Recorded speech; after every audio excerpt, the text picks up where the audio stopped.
संख्या और ये लग्न का सब ये देते हैं, रोज करते जाते हैं, वही हमारा प्रमाण है। तो ये तो कोई हम दूसरों के सामने, विपक्षियों के सामने कैसे प्रस्तुत कर सकते हैं? आर्य समाज से पहले कभी इसका उल्लेख हुआ हो तो हमें बता दें। इतने लंबे इतिहास में, है ना, आर्य समाज से पहले किसी ने षष्ठ संवत का उपयोग किया हो तो बताएं। कहीं किसी राजा के राज्याभिषेक में किसी घटना में ये कहा गया हो कि इनका जन्म, राज्याभिषेक या कोई घटना इतने षष्ठ संवत में हुई। आर्य समाज से पहले इसका उपयोग कहीं नहीं हुआ।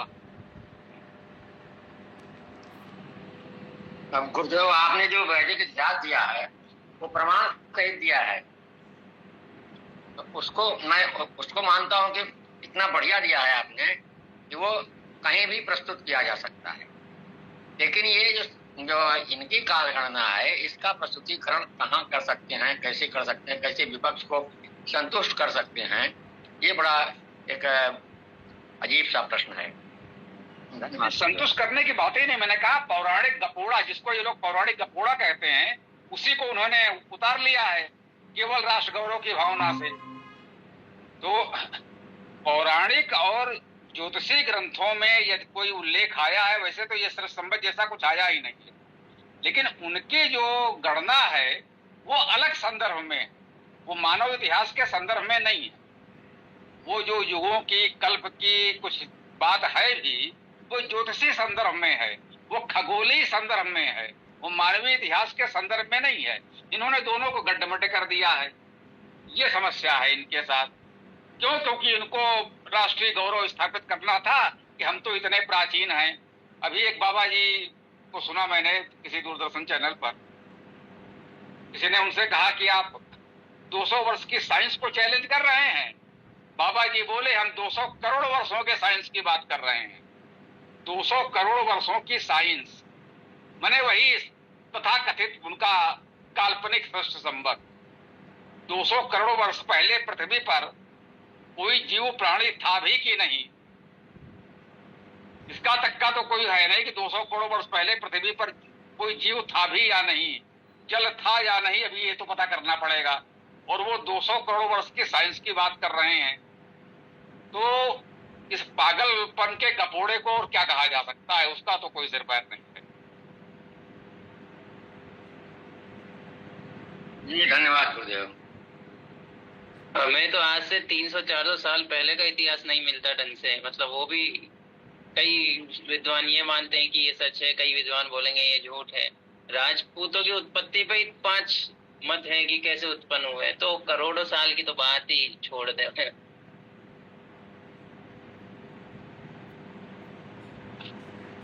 जी, सच्चाई ये है कि पृथ्वीराज चौहान से पहले का व्यवस्थित इतिहास हमारे पास नहीं है। मुस्लिम आक्रमण से पहले का बहुत व्यवस्थित इतिहास हमारे पास नहीं है। आज जिस अर्थ में इतिहास कहा जाता है वो मुस्लिम आक्रमण के पश्चात लिखना आरंभ हुआ है। मुसलमानों में ये परंपरा थी प्रारंभ से ही कि वो राजाओं का इतिहास बिल्कुल क्रमशः दिन तिथि के अनुसार लिखा करते थे। तो धीरे धीरे यहाँ के लोगों ने भी मुसलमानों से सीखा ये कला, ये विद्या।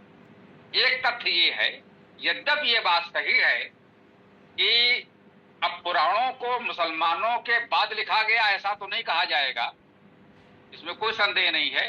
यद्यपि इतना तो हम मान सकते हैं कि जो पुराण वर्तमान में छप रहे हैं उनका ये वर्तमान संस्करण बहुत कुछ लगभग उसी समय तैयार हुआ होगा। अर्थात प्राचीन पुराणों में थोड़ा बहुत संशोधन, परिष्कार, जोड़ तोड़ हुआ होगा। अंतिम संस्करण कह सकते हैं उसका लगभग उसी समय तैयार हुआ होगा। एक आध का तो ऐसा लगता है कि मुगल काल के अंत में लगभग अंग्रेजों के आने के समय तक तैयार हुआ होगा। तो इसको जो माने कि अंतिम संस्करण। लेकिन इतना तो ठीक है कि पुराणों में महाभारत युद्ध के पश्चात से काल गणना मिलने लगती है। जब वो उतनी व्यवस्थित नहीं है कि बिल्कुल तिथिक्रम के अनुसार दे दी जाए, एक एक दिन का इतिहास बता दिया जाए, लेकिन फिर भी एक मोटी मोटी रूपरेखा बताने का प्रयास होता है कि इस वंश में इतना राजा होंगे जो इतने वर्ष राज्य करें। तो इतना एक मोटा मोटा कालक्रम वहां से मिलने लगता है महाभारत युद्ध के पश्चात। महाभारत युद्ध के पहले का कोई तिथिक्रम है ही नहीं। किसी का भी भीष्म का जन्म कब हुआ हम नहीं बता सकते। परीक्षित का जन्म आप सबसे पहले बता पाएंगे। जो सबसे प्राचीन किसी की जन्मतिथि हम बता सकते हैं तो वो परीक्षित है। परीक्षित से पहले किसी व्यक्ति की जन्मतिथि हमारी जानकारी में, हमारे इतिहास में कहीं भी लिखी हुई नहीं है। परीक्षित की जन्मतिथि भी इससे तय होती है कि महाभारत युद्ध के समय परीक्षित उत्तरा के गर्भ में था, तो स्वाभाविक है युद्ध के कुछ मास में ही उसका जन्म हुआ होगा। तो महाभारत का युद्ध और परीक्षित का जन्म एक ही वर्ष की घटना है, इतना तो मान लेंगे हम। कुछ मास का अंतर हो सकता है क्योंकि वो गर्भ में था। और परीक्षित से लेकर आगे के राजाओं का समय पुराण कुछ ना कुछ बताने लगते हैं, भले ही वो अनुमानित हो, बहुत अधिक शुद्ध नहीं है, लेकिन एक अनुमानित ही सही वहां से क्रम मिलने लगता है कि इस राजवंश के इतने राजा होंगे, वो इतने वर्ष शासन करेंगे, उसके पश्चात ये राजवंश आएगा, इस वंश में इतने राजा होंगे, इतने वर्ष राज्य करेंगे। ये वर्णन हमको महाभारत युद्ध के पश्चात मिलने लगता है। युधिष्ठिर का शासनकाल कहीं ये मान लिया जाता है कि 36 वर्ष उन्होंने शासन किया, तो शासन काल आप युधिष्ठिर से आरंभ कर सकते हैं। और युधिष्ठिर संवत के भी कुछ संदर्भ मिलते हैं। हाँ, विशालेख तो ये खोजो तुम लोग, विशाल सत्यम या जो लोग भी हैं इस टीम में, कि युधिष्ठिर संवत के संदर्भ कहाँ कहाँ मिलते हैं। कल संवत के कुछ संदर्भ मिलते हैं। जो शंकराचार्यों की पीठें हैं, यहाँ पर उनका पूरा कालक्रम दिया है, कितने वर्ष कौन सा व्यक्ति शंकराचार्य के पद पर रहा किस पीठ में। तो सभी पीठों में लगभग 70-80 शंकराचार्य अब तक हो चुके हैं, और उनके जो समय दिया गया है उसको जोड़ लें तो आज शंकराचार्य का समय लगभग ठीक ठीक निकल आता है। जो कहे कि दोनों में मैच कर जाता है, सीधे सीधे आज की भाषा में कहें, दोनों में तालमेल है। तो लगभग 507 या कुछ ऐसे ईस्वी पूर्व है, हमारे वैदिक इतिहास पुस्तक में दिया है शंकराचार्य जी का जन्म समय, और निर्वाण का समय 32 वर्ष की कुल आयु थी।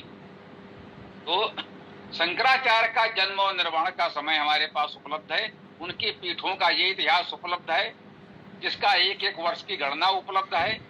इसके अलावा राजाओं की इतनी गणना उपलब्ध नहीं है जितनी शंकराचार्यों की उपलब्ध है कि हाँ इतने इतने वर्ष किसी का बहुत विशेष मिल जाए।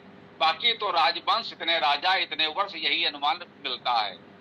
विक्रमादित्य इतने प्रसिद्ध राजा हैं जिनका विक्रम संवत है, उनके जीवन चरित्र का पता नहीं, वो कौन थे, कब कहाँ जन्मे, किस राज्य में उनका विवाह हुआ, उनके पुत्र आदि क्या करे, उनके जीवन की घटनाएं, किससे मित्रता हुई, किससे शत्रुता हुई, विक्रमादित्य तक का तो इतिहास हमें पता नहीं चलता है।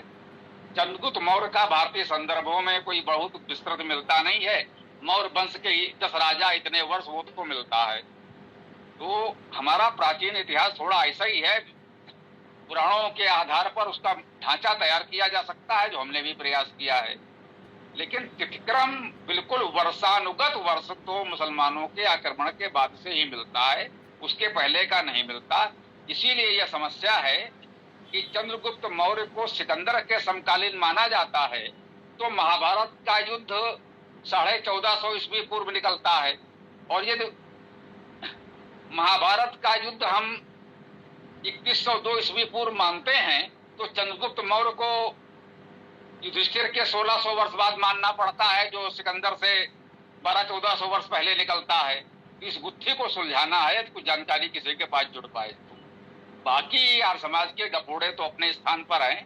दूसरे के अंधविश्वासों की बात करते करते उनका भाव तो अच्छा था राष्ट्र गौरव को स्थापित करना, लेकिन इस तरह से उन्होंने इतने अंधविश्वास पाल लिए हैं कि आज आप समाजी भी उतने ही अंधविश्वासी हो गए, उस पर वो बातें नहीं करना चाहते।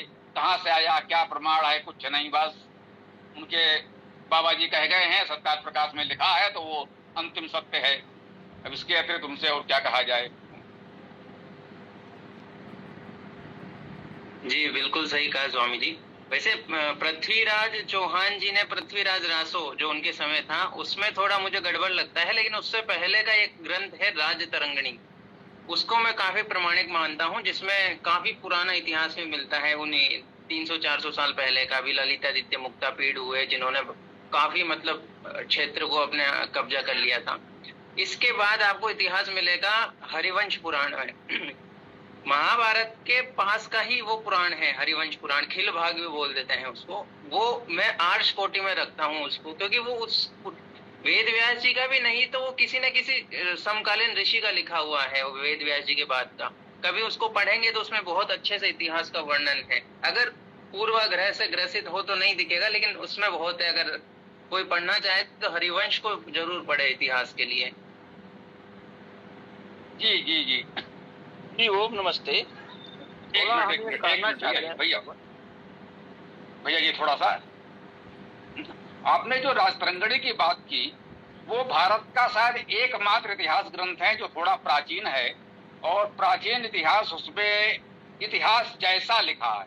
यद्यप उसके भी प्रारंभिक अध्याय तो पौराणिक काल्पनिक ही लगते हैं, लेकिन थोड़े ही समय में वो व्यवस्थित इतिहास देने लगता है, इसमें कोई संदेह नहीं है।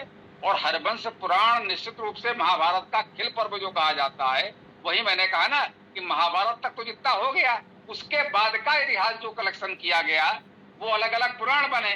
तो ये लगा कि उन सबको एकत्र करके एक हरिवंश पुराण खिल पर्व बनाया, उसको महाभारत का भाग घोषित कर दिया गया। अर्थात महाभारत अपने आप में परिपूर्ण हो गया।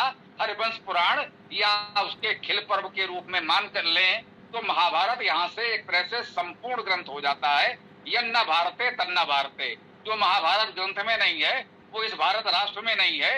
ये घोषणा कर दी गई कि महाभारत में इस देश की पूरी व्यवस्था, पूरा इतिहास हमने कैसे तैसे भी हो बटोर दिया है। तब किसने क्या जोड़ा इस विवाद में नहीं पड़ना है। और जो तुमने कहा कि वो मैंने आस्था और विश्वास, वो सब तो कोई मतलब नहीं है। इतिहास जो व्यवस्थित दिया है उसमें मानने न मानने के तो कोई बात ही नहीं है। हाँ, कुछ बातें ऐसी हो सकती है जो संभव अतार्किक हों, तो उसमें थोड़ा सा विवेक निकालकर, विवेक लगा करके हम सत्य को समझ सकते हैं, वो कोई समस्या नहीं। जी भैया जी बोलिए, आप जो बोल रहे थे। जी ओम नमस्ते। हमें बोलना यह है कि करीब करीब हम भी गोष्ठी में 1 साल से ज्यादा से जुड़ रहे हैं, और अब तक के बीच में हमने यह अनुभव किया है कि गोष्ठी में हमें देश के बारे में नहीं बोलना है, अन्य पार्टियों के बारे में नहीं बोलना है, अन्य धर्मों के बारे में नहीं बोलना है, किसी किताब के ऊपर नहीं बोलना है, लेकिन समाजिक के ऊपर बोल देना है कि ये तो बहुत बड़े कपोड़े हैं, ये हैं, वो है, नालायक हैं, अंधविश्वास हो गए हैं, इनके ऊपर बोल देना है। और जो भी जुड़ने वाले गोष्ठी सभी समाजी ही है। ओम नमस्ते। ठीक बात है। यद्यप आपका नाम आज थोड़ा सा दूसरा दिख रहा था तो थोड़ा लगा। ऐसा नहीं है, जो गोष्ठी की मर्यादा है वो सिर्फ इतनी है कि हम दलगत राजनीति पर बात नहीं करेंगे, कांग्रेस भाजपा की बात नहीं करेंगे, क्योंकि हम में से लोग कहीं ना कहीं किसी से जुड़े होंगे। तो यदि वो बात होगी तो वास्तव में विषय ड्रेल हो जाएगा, इसमें कोई संदेह नहीं है। यदि क्या तो इस गोष्ठी में लोग समाज नहीं जुड़े हैं, बात पूरी हो जाने दीजिए, ठीक है ना। तो क्योंकि नए लोग भी हैं तो उन्हें विषय क्लियर हो जाना चाहिए, कोई भ्रम न हो। हम लोग यहाँ पर दलगत राजनीति पर चर्चा नहीं करते, इसमें कोई संदेह नहीं है। और रह गई बात आर्य समाज के कपोड़े या किसी प्रकार के अंधविश्वास की, तो यदि हम बात इतिहास की कर रहे हैं, उसमें यदि ये प्रश्न उठा कि आर्य समाज ऐसा कहता है तो उसका आधार क्या है। बात सिर्फ आर्य समाज की नहीं है, ये किसी के विषय में भी आ सकता है कि ऐसी कोई बात है तो भाई इसका क्या आधार है। जो भी समाज में मान्यताएं प्रचलित हैं सनातन धर्म के भीतर, ये अवश्य है कि अब हम मुसलमानों ईसाइयों पर चर्चा करके यहाँ क्या करें, न उनका कोई प्रतिनिधि है, न उससे हमारे समाज पर कोई प्रभाव पड़ता है। तो हम कहते हैं ना कि प्रश्नोत्तर सत्र हमारा सनातन धर्म पर होता है, वेद मंत्र व्याख्या और सनातन धर्म पर प्रश्नोत्तर।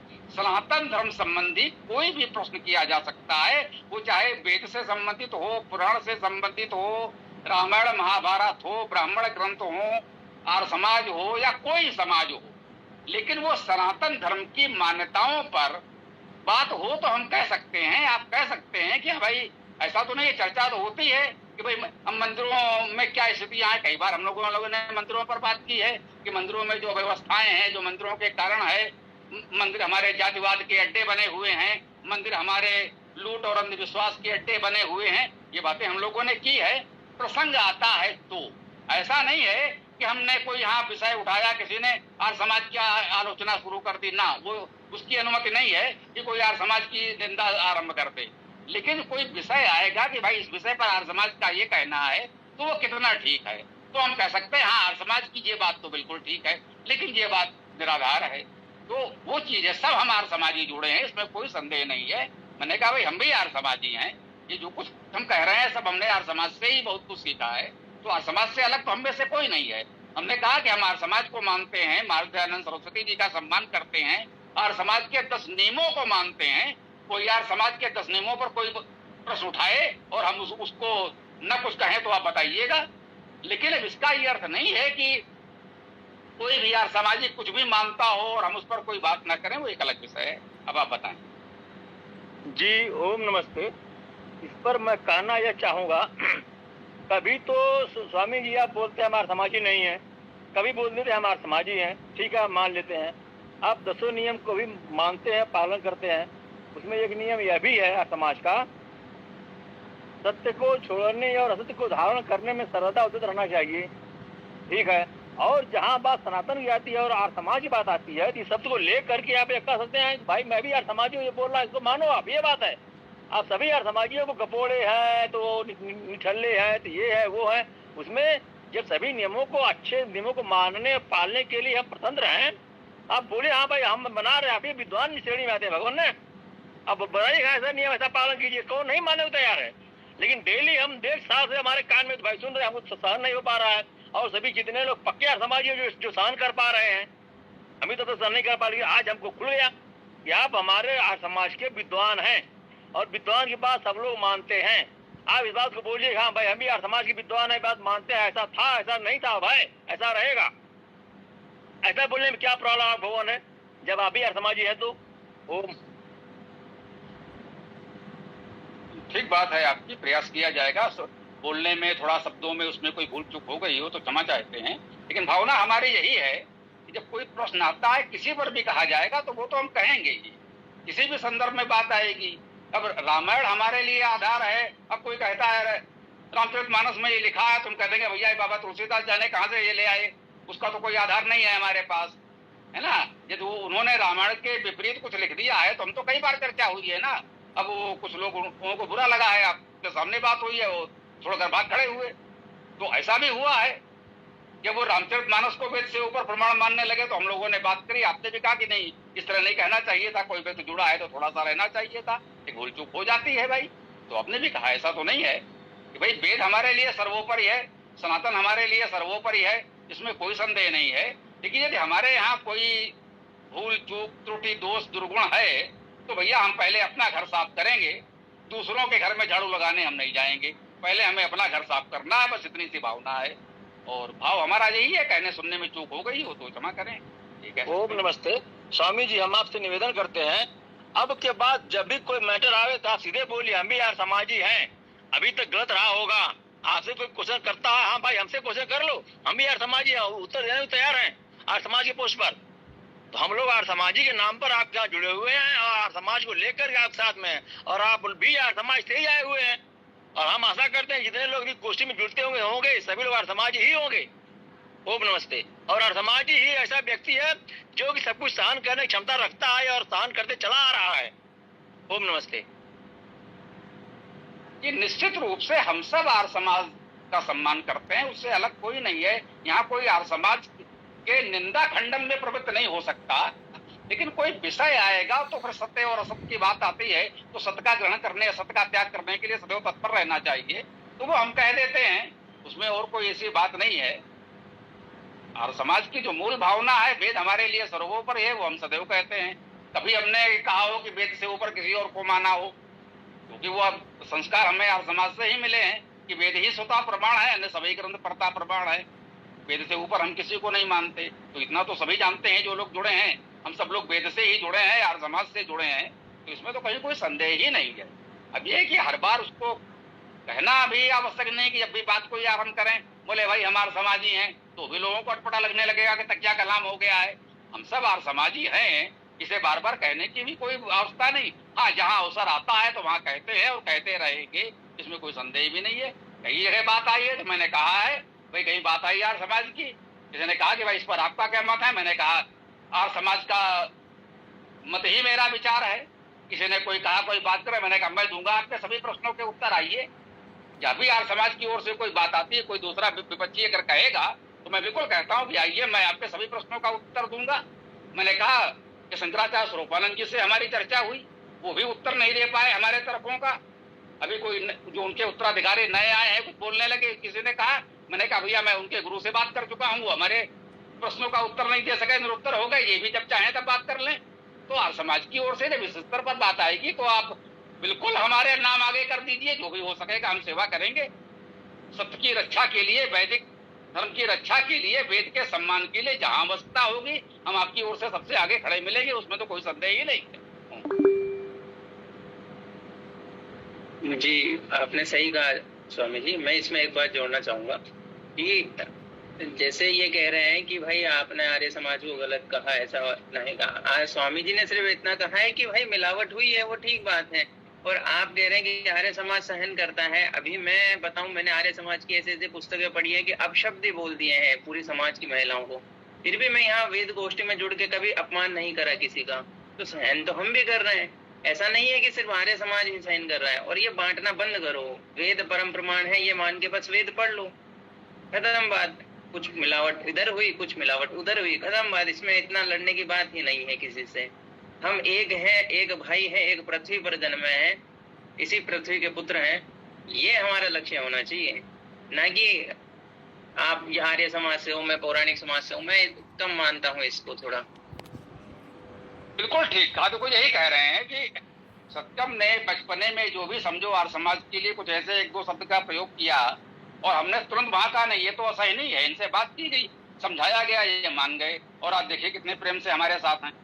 बिल्कुल कहा हमने, और जो कह सकते हैं थोड़ा कट्टर पूरा समाजी थे तो उन्होंने भी कहा कि नहीं भाई, वहां उन्होंने हमारे साथ खड़े दिखे कि जब मैंने सत्यम को टोका कि नहीं भाई ये तो सहन नहीं किया जा सकता है आज समाज के विषय में। और आज देखिए आज के बारे अभी जैसे इन्होंने कहा कि आपकी इस बात के उत्तर में ही उदाहरण के रूप में जब इन्होंने कहा कि नहीं यार समाजियों ने तो महिलाओं को ऐसा, तो अच्छा नहीं लगा मुझको। मैं स्पष्ट कहना चाहता हूँ कि अब यही हम इस शास्त्रार्थ में तो यहाँ गोष्ठी में नहीं जोड़ेंगे कि भैया किसी ने आर्य समाज के लिए ऐसा कुछ कहा तो दूसरे ने उसके लिए कहा तो हम यहाँ पर आर्य समाज के पक्ष में और विपक्ष में बात करने लगे, तो ये तो नहीं करेंगे।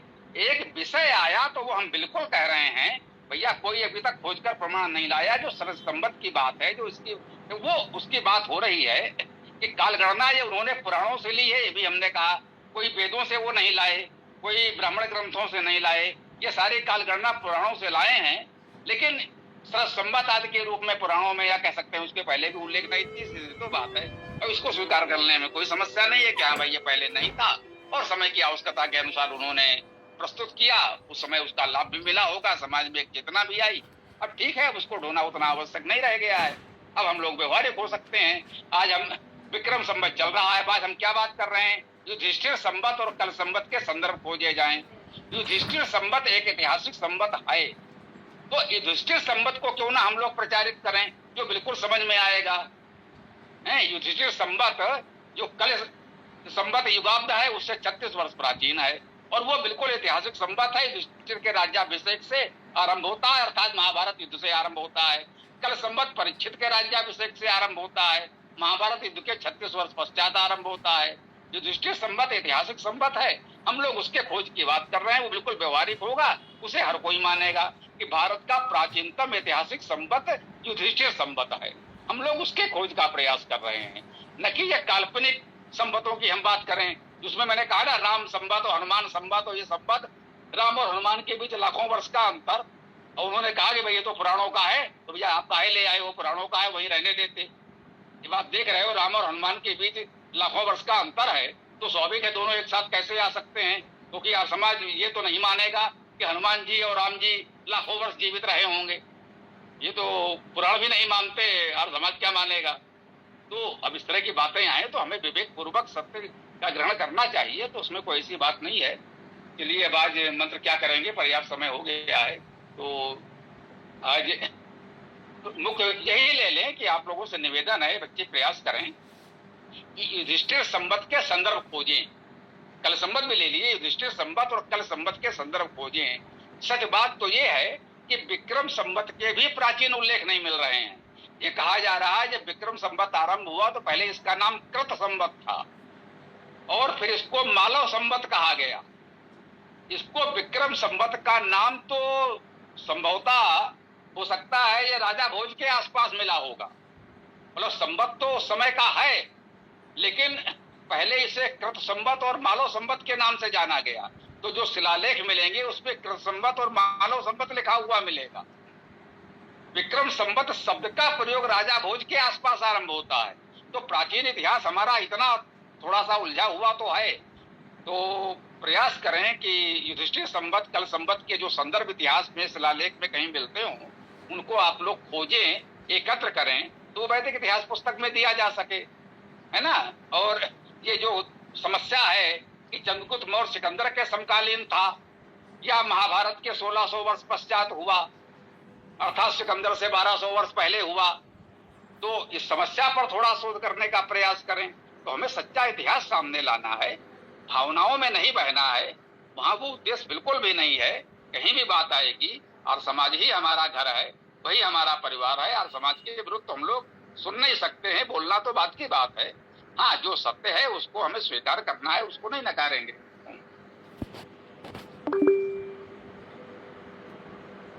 हाँ बोलो भाई ईसा पुत्र जी, आपको कोई पूछने की आवश्यकता थोड़ी है। जी स्वामी जी, वो 13,000 ईसा पूर्व वाला स्वास्तिक मिला है यूक्रेन में, उसको भी आप कुछ कंसीडर करना अपनी पुस्तक में, उससे भी बहुत कुछ सिद्ध हो रहा है। नहीं, उसका संदर्भ प्रमाण भेजो, उसका आधार मिलेगा तो बिल्कुल कंसीडर करेंगे, क्यों नहीं करेंगे। तो इस समय हम लोग वैदिक इतिहास पुस्तक के नए संस्करण की तैयारी कर रहे हैं। क्यों कहें कि अभी तो हम डाटा कलेक्शन कर रहे हैं, सामग्री एकत्र कर रहे हैं। जितना है उतना तो आपके पास है ही। जो भी नई जानकारी मिल जाएगी वो उसमें जोड़ी जाएगी। अब ये पुस्तक इस वर्ष नहीं आएगी, अगले वर्ष अगला संस्करण आएगा, कोई बात नहीं है। इस वर्ष आप सामग्री एकत्र कर लीजिए, अगले वर्ष तक नया संस्करण आ जाएगा। इसीलिए हम कहते हैं सामग्री सारी गौरव जी के पास पहुंचा दो, गौरव जी फिर उसको एक व्यवस्थित करके पुस्तक में दे देंगे। तो जहां से जो जानकारी मिले, लेकिन वो जानकारी बिल्कुल प्रामाणिक होनी चाहिए, उसका कोई आधार होना चाहिए, इतना तो है ही। ये नहीं वही बात है कि राष्ट्रीय भावना से उत्प्रोत होकर के किसी ने कहीं से भी कुछ कह दिया। ऐसे बहुत से प्रकरण आए हैं, जब उनसे आधार पूछा गया, अरे भाई आप लोग तो वैसी बात कर रहे हैं, प्रमाण चाहिए।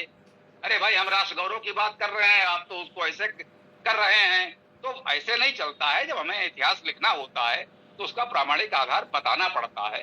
तो जितना मिल जाएगा वो तो हम करेंगे। इसलिए हम कह रहे हैं ना, मुख्य रूप से युधिष्ठिर संवत और कल संवत के प्रमाण खोजिए, भारत नेपाल में मिलते हैं, मिल सकते हैं। और जो ये वंशावली क्रम देखिए कि महाभारत युद्ध से लेकर के, और मान यूं कि यदि जो कश्मीर का इतिहास राजपंगड़े में मिल रहा है वहां तक थोड़ा सा मैच कर जाए, और यूं कहें कि पृथ्वीराज चौहान आदि के समकालीन कुछ पूरा हो जाए, तो महाभारत से लेकर के और पृथ्वीराज तक का इतिहास यदि पूरा हमको हो जाए तो उसके बाद का तो इतिहास बिल्कुल तिथक्रम से लिखा हुआ है। महाभारत से पृथ्वीराज तक का इतिहास खोजना है। मैं बताऊं इतिहास लिखने की प्रेरणा कहां से मिली, आज मैं आपको बता दूं। हम बच्चे ही थे, बहुत विद्यार्थी थे, पढ़ते थे। सत्यार्थ प्रकाश में जो एकादश समुल्लास में मैंने पढ़ा, उन्होंने स्वयं लिखा था कि कहीं से उनको ये मिला, श्रीमन महाराजे युधिष्ठिराज से लेकर के और ये पृथ्वीराज आदि तक उन्होंने एक वंशावली देने का प्रयास किया, और उसमें उन्होंने स्वयं लिखा कि ये कहीं से भी मिला है।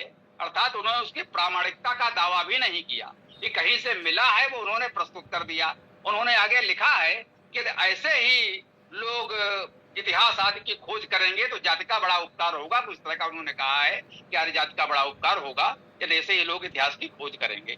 वहीं से मैं इस इतिहास की खोज में लग गया, और हमने रजिस्टर बनाए, नोट्स बनाना आरंभ किया, जहां से जो जानकारी मिली लिखना आरंभ किया, और हम और हमारे कुछ मित्र भी इसके सहयोग में लगे। तो ये डाटा कलेक्शन आरंभ हुआ, डाटा कलेक्शन हो गया। फिर एक अवसर मिला कि एक बड़े दैनिक समाचार पत्र में एक साप्ताहिक संदर्भ में हम लोगों ने उसको कालचक्र या किसी उसमें शीर्षक से साप्ताहिक लेख हम लिखने लगे। 125 वर्षों तक ये लेखमाला छपी, समाचार पत्र में छपी, फिर उन सारे लेखों को मिला करके ये वैदिक इतिहास पुस्तक बना दी गई। इस प्रकार से ये पुस्तक तैयार हुई है। ठीक है ना? जी, तो विशाल भैया, सत्यम भैया, आप वो जो विकिपीडिया है ना, उसका स्वास्तिक वाला एक लेख है, उसको देख लेना। वहाँ आप देखेंगे कि पूरे पृथ्वी भर में ऐसा कोई कोना नहीं मिलेगा आपको जहाँ पे अत्यंत प्राचीन स्वास्तिक ना मिला हो।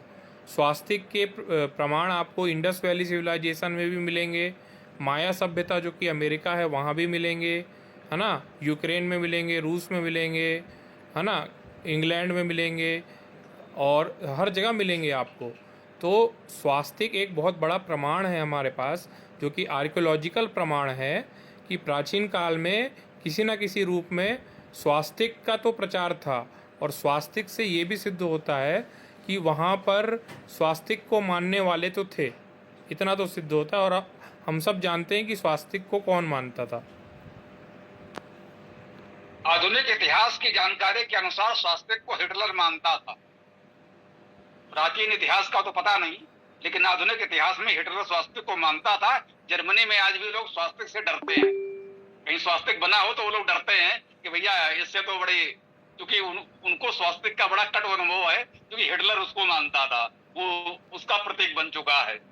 लेकिन खैर हमारे यहाँ ऐसा नहीं है, और जितने भी प्रमाण आप लोग खोज सके वो दें, उस सबका समावेश हम प्रयास करेंगे कि वैदिक इतिहास में हो जाएगा, वो अच्छा रहेगा, है ना जी। तो हम स्वास्तिक जो मिला है ना स्वामी जी, वो 5000 साल, 7000 साल, 6000 साल, है ना, 10,000 साल पुराना, 13,000 साल पुराना, ऐसे ऐसे प्रमाण मिले हैं। तो वो तो हिटलर तो अभी पैदा हुआ है कुछ 200 साल पहले। जी वही कह रहा हूँ, आधुनिक इतिहास में वो हिटलर से जुड़ गया है, लेकिन प्राचीन काल में तो ऐसा नहीं होगा, स्वाभाविक है। तो ये स्वास्तिक की जो बात आप लोग कर रहे हैं, जरा इसके प्रमाण खोज कर दो तो ये बहुत उपयोगी होगा। लेकिन जब मिल जाएगा तभी उपयोगी होगा, अभी यहाँ कहने से तो हमारे किसी उपयोग का नहीं है, है ना। उसके संदर्भ प्रमाण दीजिए तो उसका लाभ उठाया जाए। हाँ, विशाल सत्यम दोनों कह रहे थे, चलो बोलो एक एक करके। विशाल सत्यम जी, प्रणाम सभी को। और आज से कुछ साल पहले एक शो आता था, एंशिएंट एलियंस, ये हिस्ट्री टीवी चैनल पे आता था। वो अंग्रेजों का था सारा का सारा। उसमें वो कहते हैं कि एलियन का धर्म से कोई संबंध था, कई सभ्यताओं का उन्होंने दिखाया। उसमें वो ऐसा बताते हैं कि जो माया सभ्यता है, वो माया नामकरण कैसे हुआ, इंग्लिश में उसको MAYA कहा और उसको हिंदी में मय कहा। तो ऐसा कहते हैं कि वो रावण का ससुर ही था, ऐसा उसमें आया है। और वो सूर्य विज्ञान का बहुत अच्छा ज्ञाता था, क्योंकि माया सभ्यता में सूर्य मंदिर और सूर्य को देखने के या फिर उसका गणित जानने के काफ़ी उल्लेख वहाँ पे प्राप्त होते हैं माया सभ्यता में। वहाँ के लोग भी ऐसा अनुमान करते हैं कि कहीं उसका संबंध भारत के मय से तो नहीं है। क्यों? क्योंकि सूर्य की कैलकुलेशन का एकमात्र ग्रंथ सूर्य सिद्धांत वो मयासुर का है, और वहाँ उसमें युगों का ही वर्णन आता है सूर्य सिद्धांत में। लेकिन ये एक अनुमान है, और एंशिएंट एलियंस सीरियल के अनुसार है। सीरियल मतलब एक शो है, वो कैसा है, कितनी साइंस है, मैं कह नहीं सकता, उसका कुछ दावा नहीं कर पाऊंगा। जी, इस पर मैंने पढ़ा है, जो सीरियल में दिखाते हैं तो फिर वही बात आ जाएगी, किसी को ऐसा कुछ न लगे। उनका उद्देश्य होता है TRP बढ़ाना। उसमें बहुत सी बातें ऐसे कहते हैं जैसे जैसे उनके दर्शक बढ़े और उनकी आय बढ़े, तो उनको विश्वसनीय नहीं माना जा सकता। हाँ, उससे कुछ प्रेरणा शोध की मिल सकती है। हमने लेख पढ़े हैं, हो सकता है मेरे पास अभी भी संग्रहित हूँ। माया सभ्यता का संभवतः 360 या 365 दिनों का वर्ष भी उनका है, और भी बहुत सी चीजें हैं उनके चबूतरे के ऊपर है, कैसे बनते चले गए हैं। मतलब वो एक पंचांग को उन्होंने प्रतीकों में दिखाया है। तो इस तरह की बहुत सी बातें हैं। लेकिन अब ये एलियन वगैरह तो ये तो विशुद्ध काल्पनिक है। अभी एक सज्जन यहाँ नहीं बता रहे थे, ये जो हमारे देवी देवता हम लोग कहते हैं ये सब एलियन थे। अब बताओ, अब आज एक एलियन शब्द चला आया है तब लोग इस तरह की कल्पनाएं गपोड़े करने लगे हैं। अब वो चाहे जो हो, अभी वो आर्य समाज के सदस्य हैं तो, और किसी और समाज के सदस्य हैं तो भैया इसका ना आर्य समाज से कोई लेना देना है, ना किसी और संस्था संगठन से लेना देना है। ये उस व्यक्ति का अपना जो कुछ भी किया धरा है, अच्छा है तो बुरा है तो ये वो जाने, तो उसको तो हम लोग किसी भी रूप में मान नहीं सकते, है ना। तो जो प्रामाणिक आधार मिले उसको लेकर निश्चित रूप से हमें बात करनी चाहिए। और अवसर है हमारे पास, महीने 2 महीने 4 महीने आप लोग लगे रहिए, जो भी संदर्भ मिले प्रस्तुत कर दीजिए, उसके प्रमाण उल्लेख जो भी पुरातत्व से मिले हैं, जो भी एक प्रामाणिकता उसकी है, और प्रयास करें उसका हिंदी अनुवाद करके प्रस्तुत करें तो हमारे उपयोग में आ जाएगा। देखेंगे। सत्यम कुछ कह रहे थे संभवतः, मुझे लगता है तो। जी ओम नमस्ते। थोड़ा हम बोलना चाहते हैं, अनुमति चाहते हैं कि अभी मिला है 360 या 65 दिन का वर्ष होता है जी। तो हमें जानना चाहते हैं पृथ्वी पर किस हिस्से से, किस भाग से ये बनाया जाता है, क्योंकि कुछ भाग में तो आप देखेंगे 6 महीने का दिन 6 महीने की रात होती है, जहाँ एक दिन में पूरे 1 साल निकल जाते हैं, और कुछ जगह 12 घंटे का दिन रात होता है। तो किस एरिया से देख के बनाया जाता है? ओम नमस्ते। ये बहुत सामान्य सी जानकारी है। ध्रुव प्रदेशों में 6 महीने दिन 6 महीने रात होती है, उत्तर ध्रुव पर भी और दक्षिण ध्रुव पर भी। शेष पूरे भूमंडल में अहोरात्र या दिन रात का समय 24 घंटे है, मतलब दिन और रात मिलाकर। कहीं दिन बढ़ता रहता है, रात घटती है, फिर रात बढ़ती है तो दिन घटता है, लेकिन दिन और रात का मिलाकर 24 घंटे का मान पूरी पृथ्वी पर होता है, ध्रुव प्रदेशों को छोड़कर। केवल उत्तर ध्रुव दक्षिण ध्रुव में 6 महीने की रात 6 महीने के दिन की बात की जाती है। स्वाभाविक है वहां प्रातः काल और सायंकाल अर्थात उषा और संध्या भी महीनों की होती है। तो कुछ लोगों ने ये भी अनुमान लगाया है, अब इसको मतलब हम जैसे लोगों को तो हंसी ही आती है कि आज के आधुनिक विद्वानों का ये अपना तंत्र है।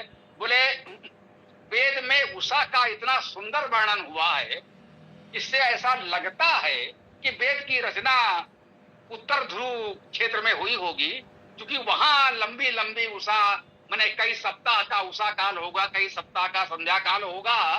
तो उस उषा को देख करके उन वेदर्षियों ने, उन मनीषियों ने वेद में उषा का इतना सुंदर मनोहारी वर्णन किया है। और क्या भैया ये कौन सी बात हुई कि उषा का उत्तम वर्णन मिलता है तो वो ध्रुव प्रदेश के थे। अब ऐसे ऐसे जब लोग अनुमान लगाएंगे तो उनके लिए कभी कुछ ऐसा शब्द मेरे मुंह से निकल जाए तो क्षमा कर दीजिएगा, वो चाहे जो हो, है ना, उनके लिए क्या कहा जा सकता है।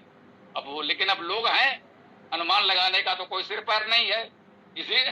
इसी अनुमान के क्रम में संभवतः लोकमान्य तिलक ने, हो सकता है नाम यदि मैं ठीक न बता पा रहा हूं तो आप लोग खोज के ठीक कर लीजिएगा, ऐसा लगता है संभवतः वो ये तिलक जी ने ये अनुमान व्यक्त किया था इन्हीं सबको लेकर के कुछ कि वेदों का क्षेत्र ध्रुव प्रदेश है, इन्होंने भी इसको थोड़ा सा मान लिया था। जब वो तो उषा वाली बात तो मुझे हास्यास्पद ही लगती है, लेकिन पता नहीं क्या क्या देख करके उन्होंने अनुमान कर लिया होगा कि ध्रुव प्रदेश होगा। उस पर मैं नाम नहीं लूंगा क्योंकि वो एक राजनेता है किसी दल के। उन्होंने कहा, और चूंकि लोकमान्य तिलक जैसे महान व्यक्ति ने कहा है और उनको राजनीति करनी है तो तिलक जी को वो असत्य नहीं कह सकते, तिलक जी को झूठा नहीं कह सकते, वो उनकी समस्या है, चुनाव लड़ना है। तो बेचारे बोले कि निश्चित रूप से वो आर्यों का आदि देश या वैदिक संरचना का देश ध्रुव प्रदेश रहा होगा, लेकिन उस समय उत्तर ध्रुव यूपी बिहार में ही था। इस समय जहां हमारा यूपी बिहार, उनका कहना है कि उस समय उत्तर ध्रुव उत्तर प्रदेश बिहार में ही था, बाद में खिसक कर वहां पहुंच गया। तो अब ऐसे ऐसे अनुमान लोग लगाएंगे तो फिर क्या कहा जा सकता है? इसको हम गपोड़ा कहें या मानसिक रोग कहें, दिवालियापन कहें, और क्या कहा जा सकता है? अरे भाई कोई प्रमाण, तर्क, कोई आधार खोजोगे कि अब वो ध्रुव प्रदेश में यदि किसी ने कहा तो बोले उस समय उत्तर प्रदेश ही ध्रुव प्रदेश में था, लो भैया हो गया। तो वैसे ऐसे का हम क्या कह सकते हैं? वो चाहे जो कोई भी हो, वो किस दल का कौन व्यक्ति है, मैं यहाँ नाम नहीं लूंगा, अपनी मर्यादा है कि ऐसे विषयों में नेताओं का नाम न लिया जाए, लेकिन है कोई महान राष्ट्रीय नेता ही, इसमें कोई संदेह नहीं। अब नहीं रहे, लेकिन कभी बहुत बड़े राष्ट्रीय नेता हुआ करते थे। जी ओम नमस्ते। हम ये बोलना चाह रहे हैं कि जो हमारा ध्रुव प्रदेश है वहाँ 6 महीने का दिन 6 महीने का रात होता है, तो वह कुछ एरिया कोई बॉर्डर तो नहीं होगा कि बॉर्डर के बाद यहीं पर बॉर्डर के तुरंत बाद में 6 महीने का दिन होगा, बॉर्डर के तुरंत बाद में 24 घंटे का होगा, वो धीरे धीरे घटता होगा। हम आशा करते हैं, हम तो गए नहीं हैं, लेकिन ऐसा तो कोई सीधी लाइन नहीं है कि लाइन के तुरंत। थोड़ा पढ़ लीजिए, बच्चे स्कूल में पढ़ते हैं, बता देंगे भैया। कई बार आप ऐसी बात करते हैं कि थोड़ा बड़ा अटपटा हो जाता है। एक आधारभूत जानकारी होनी चाहिए। पृथ्वी गोल है, लेकिन उसके कहते हैं ध्रुवीय क्षेत्रों में सिरे पर चपटी है। वो एक आर्कटिक वृत्त है 66.5 डिग्री का, उसके भीतर के ध्रुव प्रदेश है, वहां की ये स्थिति है। उसके उस रेखा के इस पार की स्थिति सामान्य है, वो बिल्कुल लगभग रेखा ही है कह लीजिए। हाँ, वो रेखा आप कह लीजिए कागज पर खींची हुई रेखा जैसी न हो, लेकिन वो लगभग रेखा ही है। आप उसे एक हाईवे के स्तर की रेखा मान लो तो वो बिल्कुल ठीक निकलेगा, इसमें कोई संदेह नहीं है। वो रेखा ही है, वो धीरे धीरे नहीं होता है। आर्कटिक वृत्त है, आर्कटिक देश कहलाते हैं, सुना होगा। ध्रुव प्रदेश तो वो है उतना, और उसके बाद की स्थिति ठीक होने लगती है। मतलब जहाँ स्थिति बिल्कुल सामान्य है 24 घंटे वाली, और जहाँ ये 6 महीने वाली है, उनके बीच में बहुत दूरी नहीं है, किलोमीटर में बहुत थोड़ी दूरी निकलेगी। यहाँ के रहने वाले मतलब यूँ समझिए, वो जो ध्रुवीय प्रदेश कुछ देश हैं उनको कहते हैं लैंड ऑफ मिडनाइट सन। वहां लोग ये दृश्य देखने जाते हैं कि वहां आधी रात को सूरज दिखता है। मतलब यहाँ आधी रात हो गई है और वो जा रहे हैं टहलकर वहां देखने, वहां सूरज दिख रहा है। यहाँ आधी रात है, यहाँ सूरज नहीं है। वो अपनी गाड़ी उठाई और चले गए, चलो सूरज देख के आते हैं, समझ गए। वो अपने यहाँ रात में थोड़ी दूर ड्राइव करके चले जाते हैं अपनी गाड़ी में, और रात में सूरज देख के टहल के लौट आते हैं। तो वो क्षेत्र इस स्तर पर हैं।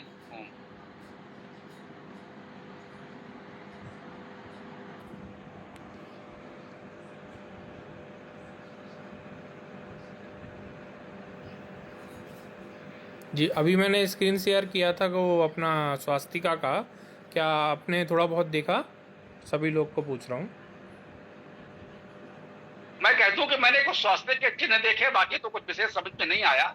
वो जब भेजोगे तब देखा जाएगा, उसके प्रमाण आदि का थोड़ा सा प्रयास किया जाएगा तो उपयोगी हो जाएगा। मुझे लगता है इतना तो सबने देखा होगा, कुछ लोगों ने और अधिक ध्यान से देखा हो, समझ पाए हो तो अच्छी बात है।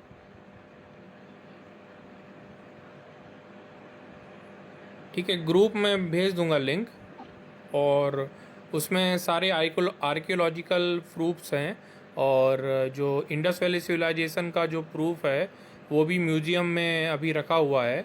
शायद वो ब्रिटिश म्यूजियम में रखा हुआ है, जो दोनों प्रकार के स्वास्तिक हैं, सीधा भी और टेढ़ा भी। जी, सिंधु घाटी वाली पुस्तक तो मेरे पास है, उसमें जो भी उनके ये मिले हैं मोहरे या जो मूर्तियां आदि जो भी मिली हैं, तो उसका है तो वो लंदन में रखा है कि दिल्ली में रखा है, उसको देखने जाने की आवश्यकता नहीं है। आप जहाँ बैठे वहीं पुस्तकों में तो उसका एक प्रामाणिक उल्लेख मिलेगा ही, प्रामाणिक पुस्तक में उल्लेख मिलेगा। हाँ, ये सही है, ये सोशल मीडिया यूनिवर्सिटी से तो प्रमाण नहीं चलेगा, लेकिन हाँ जो प्रामाणिक ग्रंथ हैं और जो प्रामाणिक वेबसाइट हैं, है ना, इसे भारत सरकार की वेबसाइट में हो, है ना, आर्कोलॉजिकल सर्वे ऑफ इंडिया की वेबसाइट पर हो, तो वो माना जाएगा, इसमें कोई संदेह नहीं है। और हमारे आप जैसे किसी ने अपनी कोई वेबसाइट बना दी, उसमें कुछ भी लिख दिया, तो उसका कोई सिर पैर नहीं है। ऐसे बहुत से ऐसे दावे किए गए हैं कि हाँ ह्यूज स्केल्टन, एक हमने बहुत वर्ष पहले, जब इतना प्रचार नहीं था सोशल मीडिया साइट वगैरह का, तब ये आया था, कौन दिखाया था कि आज के मनुष्य से कई गुना बड़े बड़े 100 जैसे मिले हैं, दबे हुए, दफनाए हुए। तो पता चला कि बस वो कैमरे का कमाल है, बाकी है कुछ नहीं। तो जैसे मैंने चर्चा की किसी से, तो अब कह सकते हैं हमारे बच्चे ही थे, वो इंजीनियरिंग कर रहा था, तो उसने कहा ये देखना पड़ेगा वो साइट कौन सी है, किसी प्रामाणिक साइट की है, सरकार की अधिकृत साइट की है, या हमारे आप जैसे किसी ने यूं ही बना के डाल दिया है। तो लोग वही बात है ना कि व्यू बढ़ाने के लिए, ये सब करने के लिए इस तरह के हथकंडे अपनाते रहते हैं।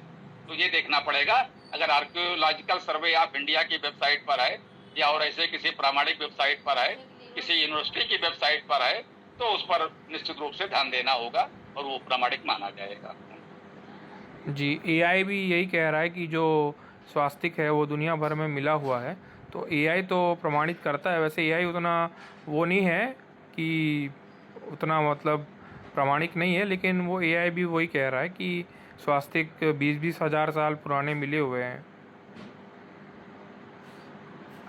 भैया मैं यही कह रहा हूं, जो प्रामाणिक सत्य होगा वो सब लोग मानेंगे, उसमें हमारे तुम्हारे की बात नहीं है। जो प्रामाणिक सत्य है उसे हिंदू भी मानेगा, मुसलमान भी मानेगा, कोई मना नहीं कर पाएगा। लेकिन अब यहाँ पर मुझे यही क्यों लगने लगता है कि हमारी भावना क्यों इसमें बीच में जोड़ने लगती है। सत्य की खोज में भावना नहीं जोड़नी चाहिए।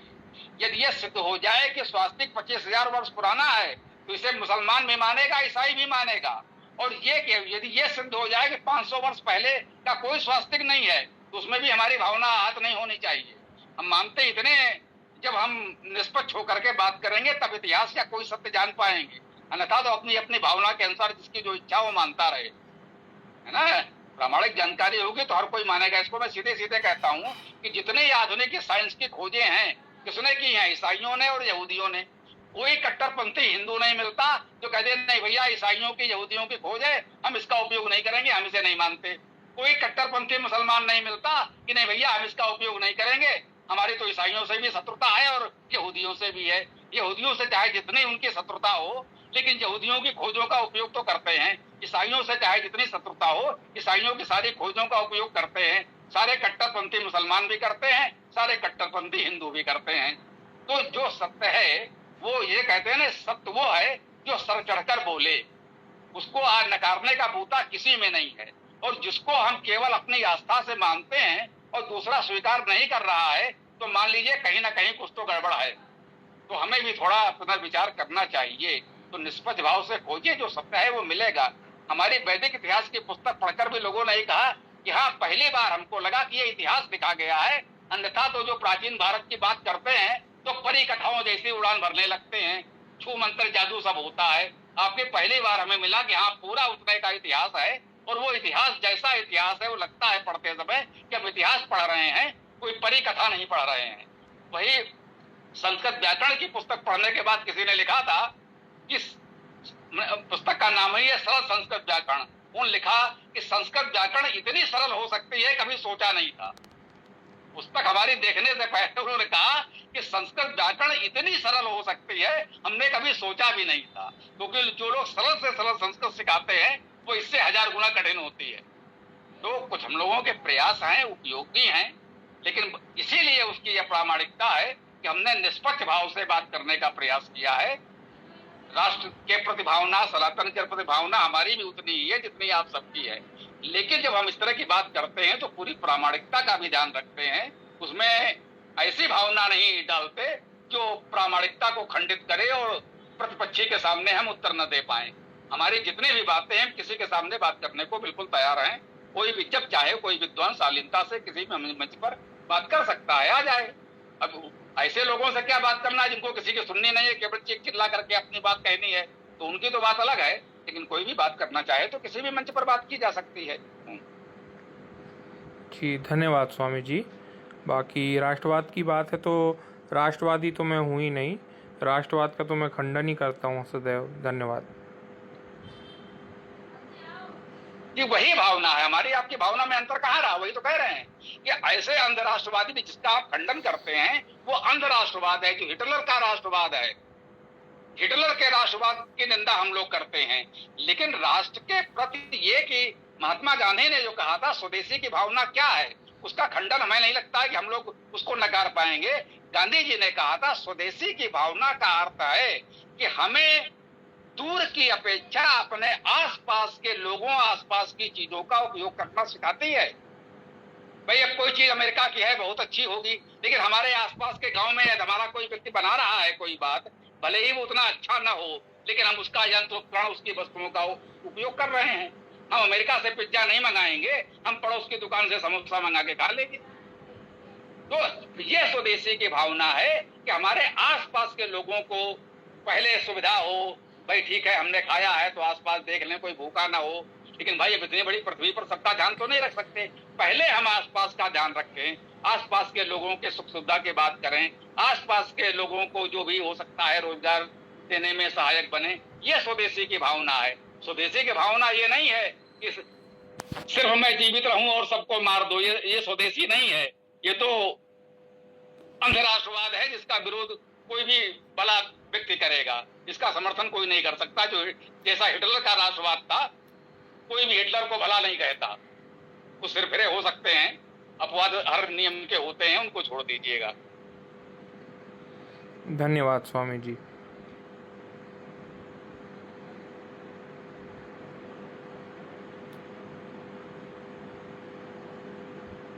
जी किले कुछ उपयोगी बात तो हुई, लेकिन फिर भी मुझे लगता है थोड़ा सा पटरी से उतरे थे। तो विशाल, थोड़ा सा हम ये चाहते हैं कि आचार्य दास ने, लोकेश जी ने बहुत समय तक ज्योतिष की कक्षा ली, बहुत अच्छा पढ़ाया सिखाया और लोगों को सीखने को मिला। लेकिन हमने कई बार कहा है कि प्रश्नोत्तर के लिए वो उपलब्ध नहीं हो पाए। तो हम विशाल से ये चाहते हैं कि कृपया केवल प्रश्नोत्तर के लिए उपलब्ध हों। जो प्रश्न किया जाए बस उतने भर का उत्तर दें, और बाकी ज्योतिष उनसे बहुत कुछ पढ़ चुके हैं, और प्रश्नोत्तर के बाद यदि लगेगा तो, या वैसे भी बहुत से लोग उसमें नई कक्षा में सम्मिलित हो पाए होंगे, या बहुत से लोग चाहते भी होंगे, तो तुम चाहो तो मैंने कहा है सप्ताह में 1 दिन ले लो या कुछ दिन तक दैनिक कर लो ज्योतिष, वो हम तैयार हैं। लोगों को कुछ भला होगा, कुछ लाभ होगा, कुछ जानकारी मिलेगी।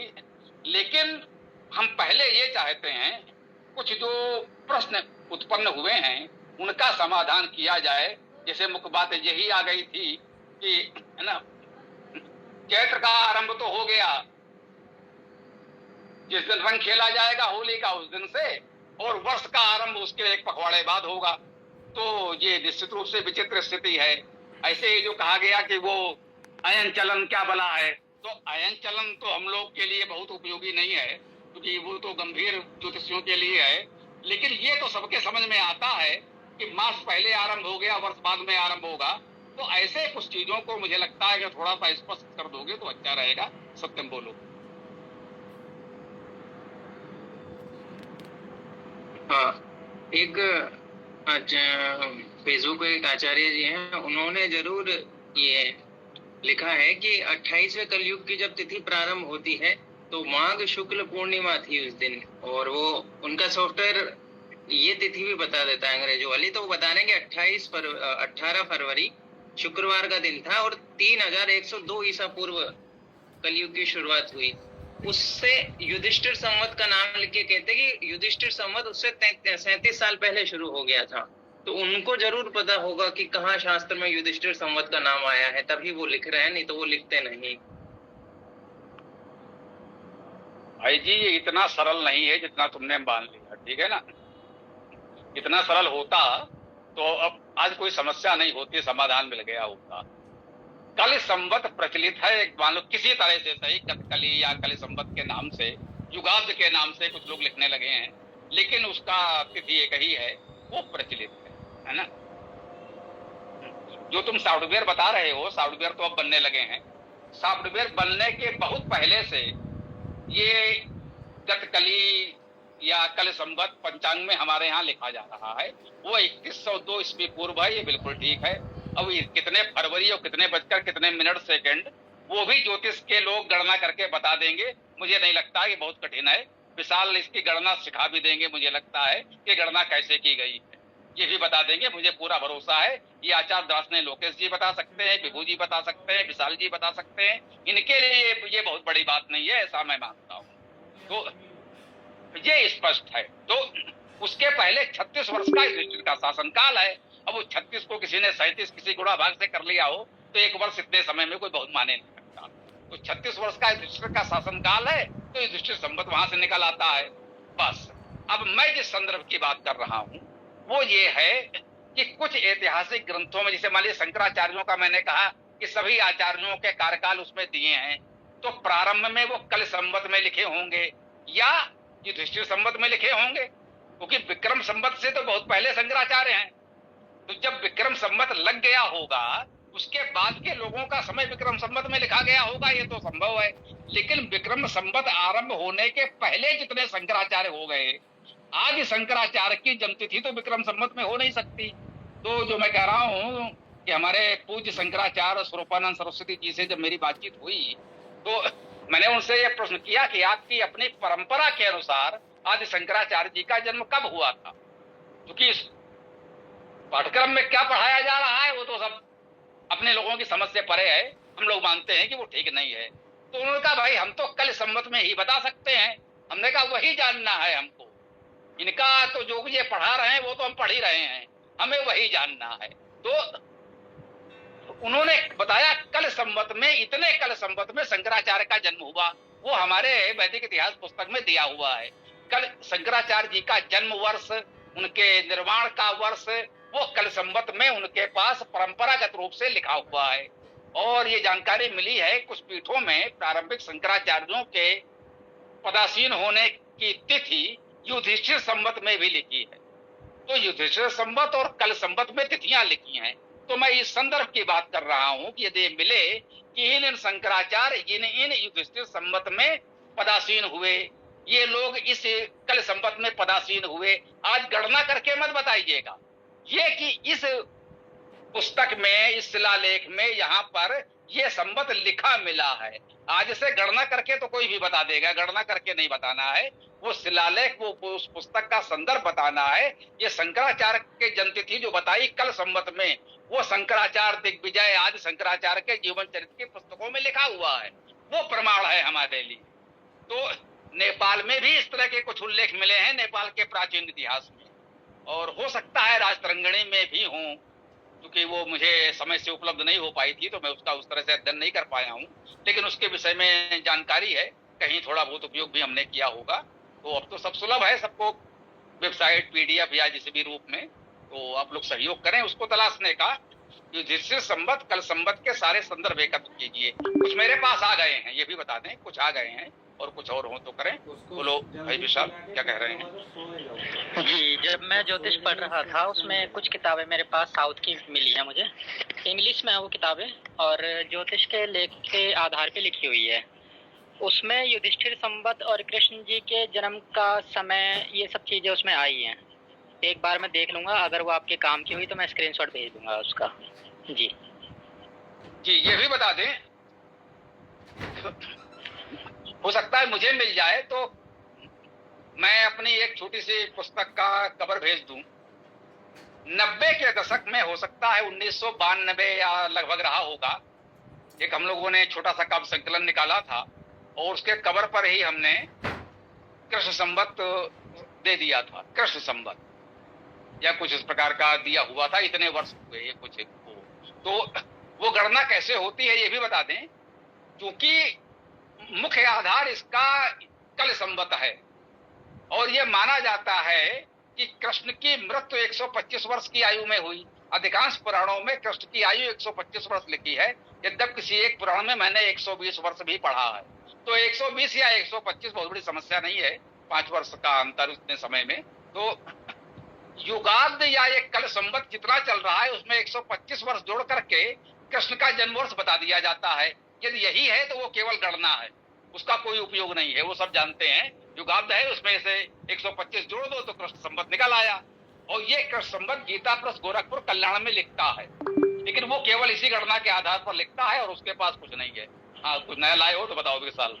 जी, उसमें महाभारत के भी सोर्स दिए हैं, क्योंकि महाभारत तो उसमें कृष्ण जी के या युधिष्ठिर जी के विषय में प्रमाणिक रहेगा, तो उनके विषय में भी थोड़ा बहुत बताया है। और किताब भी मैं वैसे भूल रहा हूँ, ढूंढ करके बताऊँ, क्योंकि ये हो चुकी है बात 7-8 साल पहले की।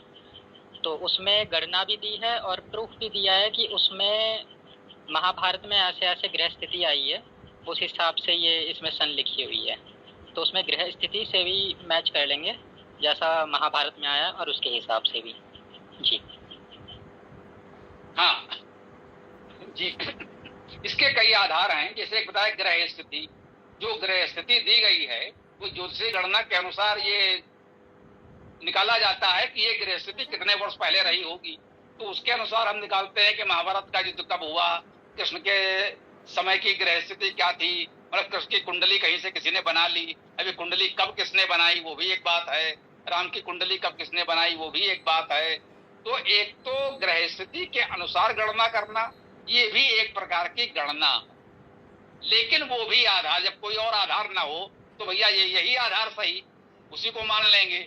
लेकिन हम जिस बात की बात कर रहे हैं, यदि उसमें कहीं ये लिखा मिलता है, मान लीजिए, है ना, कालिदास कहीं ये लिखते हैं, मालविकाग्निमित्र नाटक है, अग्निमित्र तो शुंग वंश का राजा था, मालविका उसकी कोई प्रेमिका रही होगी, कोई बात नहीं, उसको छोड़िए। अगर वो लिखें कि ये कालिदास ने अपने किसी काव्य में ये लिखा है कि अग्निमित्र का जन्म इतने युगाब्द में या इतने युधिष्ठिर संवत में हुआ, तो वो प्रमाण संदर्भ हमें मान्य हो जाएगा, है ना।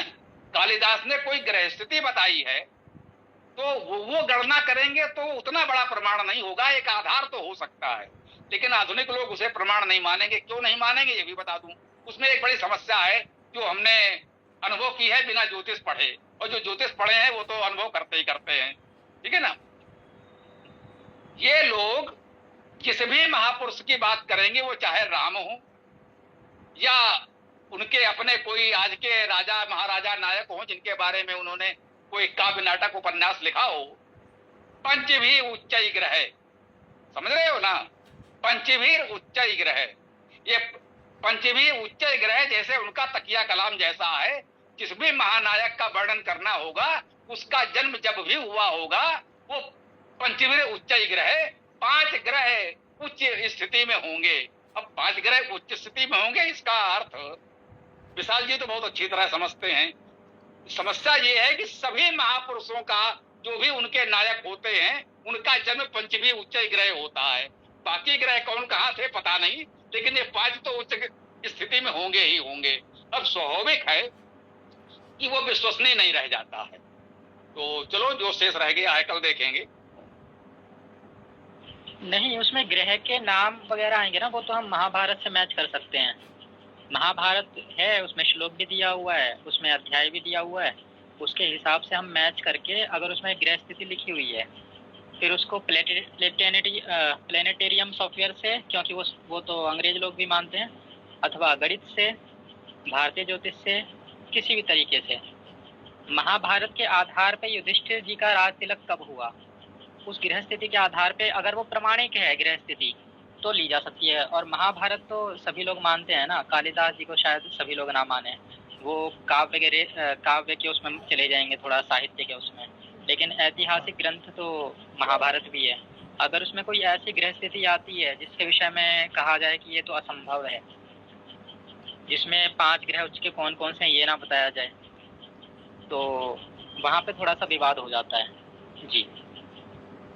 मैंने कहा ना कुछ सही जानकारी है, लेकिन जब लोग उसको मुहावरा तकिया कलाम बना लेते हैं तो सही जानकारी भी संदेह के घेरे में आ जाती है ना। समस्या ये आती है दूध का जला, तो वो स्थिति आ जाती है। रामायण महाभारत तो इतिहास ग्रंथ माने जाते हैं, ये केवल काव्य ग्रंथ नहीं है, ये हमारे इतिहास ग्रंथ है। वर्णन शैली काव्यात्मक है, ये ठीक है, लेकिन ये मूलतः इतिहास ग्रंथ है, ऐसा सब लोग मानते हैं, तो उससे हम लोग इतिहास लेते हैं। कालिदास का रघुवंश भी हमने उसी रूप में स्वीकार किया है। ऐतिहासिक सामग्री ले लो और जो उनका काव्य चमत्कार थोड़ा सा संयुक्त अलंकार होगा उसको बुद्धि विवेक से समझ लो। तो कालिदास का रघुवंश भी इतिहास में बड़ा आधार रहा है हमारा। भाई रघुवंश की लगभग 30 पीढ़ियों का इतिहास तो उन्होंने रघुवंश में लिख दिया है, तो हमारे लिए बहुत उपयोगी रहा, उसका हमने उपयोग किया है। तो ऐसे जहां से जो सामग्री मिले लें, लेकिन रघुवंश में यदि उन्होंने ये लिखा होता, वही मैं कह रहा हूं कि रघु का जन्म इतने शेष संवत में हुआ तो वो प्रमाणित हो जाता है ना। वो लिखते हैं कि वैवस्वत मनु के इतने वर्ष पश्चात रघु का जन्म हुआ, इतने वर्ष पश्चात राम का जन्म हुआ, ऐसा कोई उल्लेख वो कर जाते तो उसका कुछ उपयोग प्रमाण हम देखते। बाकी लोग इस पर देखते कि जो उन्होंने वर्ष संख्या लिखी है वो मान्य हो सकती है या नहीं, लेकिन एक आधार तो हमको मिलता। लेकिन ऐसा किसी ने लिखा ही नहीं है। केवल महाभारत से पहले का किसी का कोई समय मिलता ही नहीं है। महाभारत के पश्चात के राजवंशों का कुछ अनुमानित समय मिलने लगता है, तो उसको तो थोड़ा सा आधार बनाया है, लेकिन उसमें ये पेज फंसा हुआ है। चंद्रगुप्त मौर्य युधिष्ठिर के ये सिकंदर के समकालीन है या युधिष्ठिर के 1600 वर्ष बाद हुए हैं। युधिष्ठिर के 1600 वर्ष बाद यदि चंद्रगुप्त हुए हैं और युधिष्ठिर का समय 3102 ईस्वी पूर्व है, तो सिकंदर से तो कितना पहले हो गए, जरा जोड़ डालो। तो फिर ये समस्या बड़ी गंभीर है। या तो महाभारत 1450 ईस्वी पूर्व माना जाए, या चंद्रगुप्त मौर्य को 1400 ईस्वी पूर्व माना जाए। कुछ इस प्रकार की समस्या आ रही है, इसका हल खोजना है।